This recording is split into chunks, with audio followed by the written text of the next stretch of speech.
It's HBR, All Things Considered, and I'm Dave Lawrence. Tonight through New Year's Eve, a remarkable artist at the Blue Note. It'll be 8 shows total from this talented percussionist, singer, author, actress. She comes from a strong musical background. Her father is legendary percussionist Pete Escovedo, who had 5 musical brothers, Coke, Phil, Alejandro, Javier, and Mario. And Tito Puente is her godfather. She's worked with George Duke, Marvin Gaye, Lionel Richie, Herbie Hancock, Prince, and many others. It's a treat to welcome the one and only Sheila E. Hey, Sheila, thank you so much for joining us. You're welcome. Thank you. You have such an interesting history. You've touched so many different kinds of flavors. You've worked with so many big names. You have such a personality that's very vivacious and outgoing. These shows, what's in store? Like, how is it going to transfer in terms of your catalog, and who are you bringing with you? Well, good question. But I'm going to bring my band. There are a couple of people in my band that are not make it, but the majority of my band will be here. So everything's going to be good. We're excited to come and play, and the kind of music that you'll hear is going to be amazing, of course, because we're going to play old and new songs. And not only that, the surprise is I'm bringing my dad with me, so he's going to perform with us as well. Oh, wow. Yeah, no one knows that, so this is the first me ever talking about it. Yeah, and we're excited about it. Wow, what a huge thing. And yeah. I love how you say that. I'm bringing my dad with me. That's just, that kind of gives chills, and that's going to be a real surprise. What a treat for people there. And so in addition to you and your father, how many other pieces approximately in the band? It'll be bass, drums, guitar, piano, one singer, one horn player, myself, and my dad. Your history with the islands, how many, do you have any fun stories, adventures over the years when you think of returning here and doing these dates at the Blue Note? Well, first of all, I'm excited to play at the Blue Note. I've never performed there before, so this will be fun. I've been to Hawaii a gazillion times, and it's my go-to place whenever I want to get away. I go to Hawaii, for sure. And there are many years that I would just go. You know, if I had 3 days off, I'm going to Hawaii. It didn't matter. It's like I'd take the USA Today paper and point out, where's the hottest place? Hawaii. All right, let's get on a plane. The funny story was one time Lionel Richie and I went there and his family, and we went to Hawaii to take a break, and also we were going to write some new music for his record. We go there, and I said, well, since I haven't been in the sun most of that year, I wanted to start my tan early before everyone saw me. So I went out, I laid out, and it was hot. And I basically got a little bit of sunburn and nauseous and didn't feel good. And, yeah, I tried to beat everyone getting a suntan. That was my... It worked against you. That's not good. Yeah. That's not a good memory. And it didn't affect the show, though, huh? You were able to do your gig and everything? Oh, of course. No, everything was great. It just took just by the end of the day, I was fine. Right. No, but that you never want to go somewhere. I totally know what you mean. It's like going all the way to Europe or something and you catch a cold. It's like it's not a. Right. I totally know what you mean. I was looking at. We're blessed here. I have this listener, Steve, the mystery emailer, and he'll send little tidbits of history bands when he sees someone's coming and he imagines they're going to be on the show. He'll send me little details of when they've previously been here. I just have one for you. Not sure if you'll remember it, but it was May 5th, 1999. Cinco de Mayo event called a Latin Music and Dance Festival, he writes, and it was at the Blaisdell Arena with the Pete Escovedo Orchestra featuring Sheila E. and Tito Puente. Oh, yeah, that's right. Yeah, I remember that. That was a lot of fun. That's cool. Yeah, I forgot about that. There's some little recognition there. And you've had such a musical upbringing. We've sort of talked about it, I guess, in the way that we're talking about this exciting news about your little surprise that you got. I wonder how you could have even avoided a music career if you tried with the world around you. I didn't know I was going to be a musician professionally until the age of 15.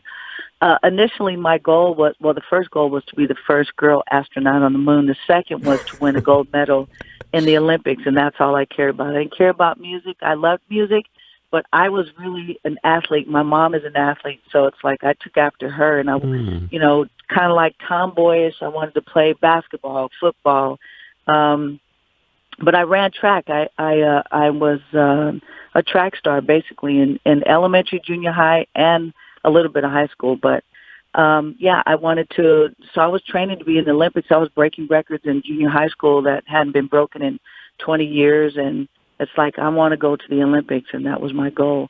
But then it didn't happen based on this one show I performed with my dad at 15, and he was signed to CBS at the time with Clive Davis, and they were opening for the Temptations and Stevie Wonder and a bunch of people, and so I said I wanted to play. He didn't want me to play. His percussionist got sick. I played that show, and that just literally that gig just changed my life, my world, everything that I knew that I thought that I knew I didn't. And 2 weeks later, I started out on tour with him and never looked back. That is incredible. What city was that first gig in? That specific show was in San Francisco at the Moscone Center, and it was for about 3,000 people. Draw the link and explain Tito Puente. How is he your godfather? Talk about that very special connection.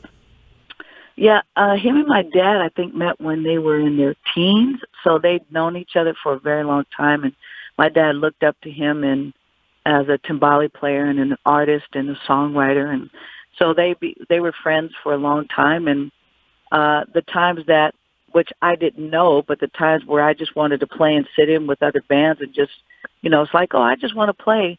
It was a big deal because a lot of the other artists or percussion players or whomever other musicians would not want me to play. They wouldn't let me sit in. And Tito was like, don't worry about it. You don't listen to them. You come and play with me. And, my dad and I would sit in with Tito.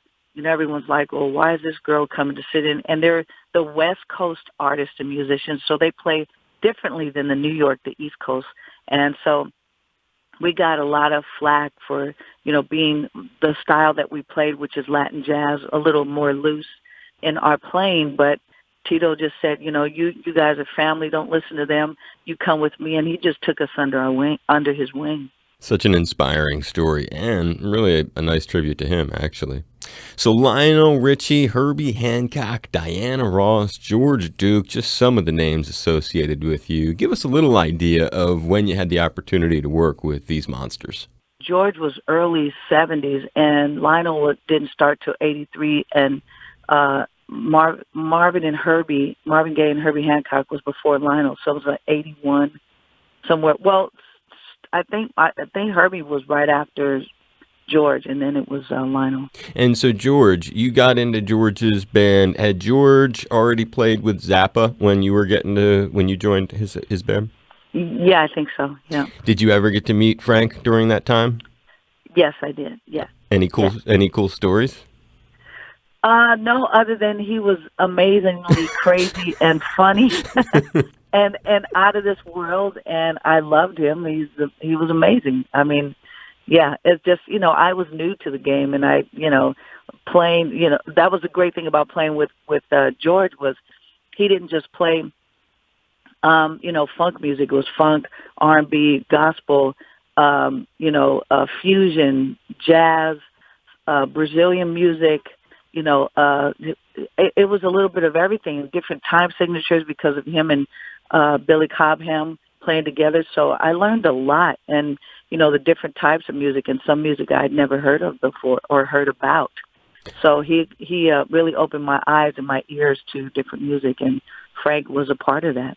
Yeah, I know they were close, but that's a great explanation, what you just said. All the diversity that he touched on with music would be a great way to learn as you're coming up. The way you described it was that's really hip. You mentioned his name, and again, we're talking with Sheila E, who's got this New Year's run at the Blue Note. Very special first engagement for her. She's bringing her dad, too, in this surprise information that she's just dropped.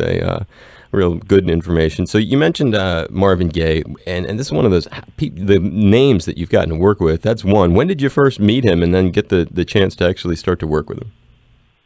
I met him the same time I was going to work with him. A friend of ours was road managing for him, and he said, I got a gig for you, and he wanted me to go audition for Marvin. I really never auditioned. I just showed up at rehearsal, and we started playing. I met him at rehearsal, and it was a dream come true because, you listen to artists that, listening to artists that you grew up with, on vinyl or at that time 45 and LPs.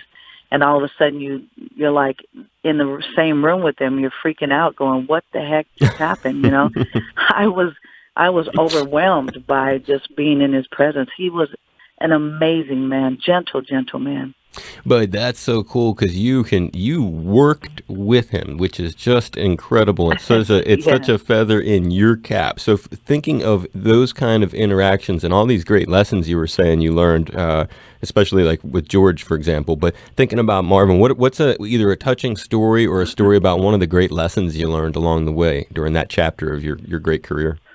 Wow, with Marvin, amazing. Well, he knew how to work the audience, and I was a part of his band, but really it was kind of like an orchestra. It was a 24-piece orchestra, like, 5, 6 horn players, 4 singers, 3 percussion players, me, my brother, and my cousin, and then a percussion player who played marimbas and vibes and stuff, and then bass drums, guitar, piano. So it was a large group of people. And, to sit there with, an orchestra, for Marvin, I just noticed it's like he really didn't need us. He could sit there on the piano and perform and play and sing to the audience, and they would just go crazy. It's like it was who he was as a person, as a personality, and his songwriting and what it meant in the songs that he wrote. Speaking to the people, and It was like what I learned with Lionel. A good song is the melody and the lyrics, what you're saying, and the melody. And he didn't need an entire band to convey his message. It was just him. Yeah, I know what you mean. That raw essence of the thing. Plus a guy like that, though, whose voice, I mean, you just hang on every note that comes out of his mouth when he's singing. Absolutely. Kind of thing. Yeah. And so long before you did what would be his final tour, you'd met the artist that you might be best known for collaborating with and having on your resume, Prince. Do you still remember that first time you met him? I think it was like in 78 or something? Yeah, 77, 78. I first saw him at an Al Jarreau concert in Berkeley at the Greek Theater, and I don't know if that was before and after. I can't remember, but I finally got to see him perform, and he was performing in San Francisco when I finally met him, and I went backstage to say hello. And that was his first performance right before his record was coming out. And that was when I went and said hello and introduced myself, and that was the beginning of a long lifetime friendship and a lot of memories because we traded numbers, and next thing you know, we're just hanging out every day. He would come and fly to the Bay Area, and I'd show him around Oakland, San Francisco, Berkeley, all the cool places that I grew up in musically, and introducing them to my family, and Latin jazz music, which he had never really heard of and was amazed by, and loved the fact that I got to play with my family. We got to play with each other, which is something that he's always or had always wanted with him and his dad. But he loved the Bay Area, and that's why he chose to do his record in the Bay Area, because he loved Bay Area musicians. He wanted to be in the same studio as Sly Stone and Carlos Santana, and he looked up to them, and so it was a big deal for him to be in the city and be able to record in that place. How did you end up getting to go to be the musical director of his ensemble? I mean, that title itself just begs a question, right? It just invites curiosity. You're like, what was that role? Talk about doing that in addition to being a drummer. What does it mean for the layman, for the person who's driving down the road thinking, yeah, musical director, like what's her responsibility? What does that add up to? Well, for Prince, I mean, again, for me, it was fairly easy because, and that's the thing, it's like he'd ask me to do stuff that he had never asked anyone else to do because he never trusted anyone else. And, that trust grew at the very beginning when no one knew who he was, and I was the famous one, and he was following my career. So all the people that I had performed with and the things that I had done, some of the songs I had written, I was, of course, qualified to do whatever. And if I couldn't do it, I'd tell them I still knew how to do it because that's how I was raised. It's like, hey, do you know? And that's how I auditioned for my first band. my first audition with a band was on drums, and I didn't even have a drum set. I'd never really played drums, just kind of sat in when my dad's drummer would get off the drums. And, I just walked into a situation with a famous local band, and I asked my cousin, could I borrow his drums? Just show me how to set it up so I look like I know what I'm doing. So, same, with Prince, it's like, to be the musical director, he's just like, I need help doing this. I said, I got you. Don't even worry about it. He goes out and goes on vacation, which he never does, and he comes back. I knew where all of the files were in the recording. I wanted to pull all those out and sample all those and get the things that we recorded live or recorded in the studio so we could play them live. I was the only one that knew because most of the time it was just him and I in the studio. So, of course, it made sense for me to do that. So musical director means putting the show together, putting the musicians together, start rehearsing and getting an idea of trying to recreate what we created in the studio and recreate that so that we can do it live and then enhance it even more. And that's exactly what we did. And you kept that relationship because long after, I guess you would say, leaving Prince's organization in the late 80s, you just continued to work with him off and on all the way through the rest of his life. Yeah. And kept a really close relationship. It's incredible. As we wrap it up, can you give a little plug to the Elevate Hope Foundation? You can give some visibility to that, explain co-founding that. Yeah, Elevate Hope, and we've actually changed the name to Elevate Oakland because we're also helping the Bay Area. What we noticed that would work very well because people are asking us is to elevate their cities. So we said, let's start with the Bay Area and elevate Oakland, and then we can elevate San Francisco or elevate Hawaii or elevate, different cities. And what it is we founded this many years ago, and we use music and arts. We started with music and arts as therapy to help young kids in foster care with helping with them to break down the barrier of communication, and then being able to create had helped them to,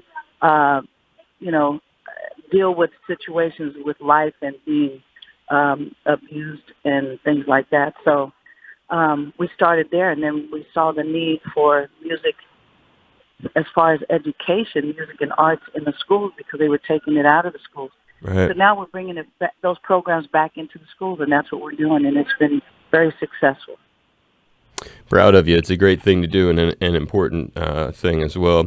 We're really stoked that you're coming to town, and it's Sheila E. She's going to be at the Blue Note doing a very special New Year's run, and she is bringing her esteemed father, Pete Escovedo, as a surprise guest. No more. It's not a surprise anymore, Sheila. It was a surprise, but no longer a surprise. So we could say a last-minute bit of news that you're now learning about. And I hope you had fun talking today. I'm looking forward to seeing you. Maybe we can do another interview when you're in town, like a little follow-up thing. That would be awesome. Thank you so much, and we look forward to seeing everyone. We're really excited to come there, and I look forward to meeting a lot of people, new people that I've never met, and hopefully you get to come to the show and experience a little bit of Sheila E. Aloha, Sheila E. Please join me in supporting Hawaii Public Radio. I was a guest on this show, All Things Considered. We're tuned into my friend Dave Lawrence. And whatever you can give, we're grateful for. Thank you very much. You're awesome. Hugs, high fives. You travel safe. Can't wait to meet you. Hopefully get to say hi to your dad. And just really cool getting to talk to you. Be safe. I appreciate it. You're a great storyteller, Sheila. Thank you very much. I appreciate it. Take care. Aloha. Okay. Aloha.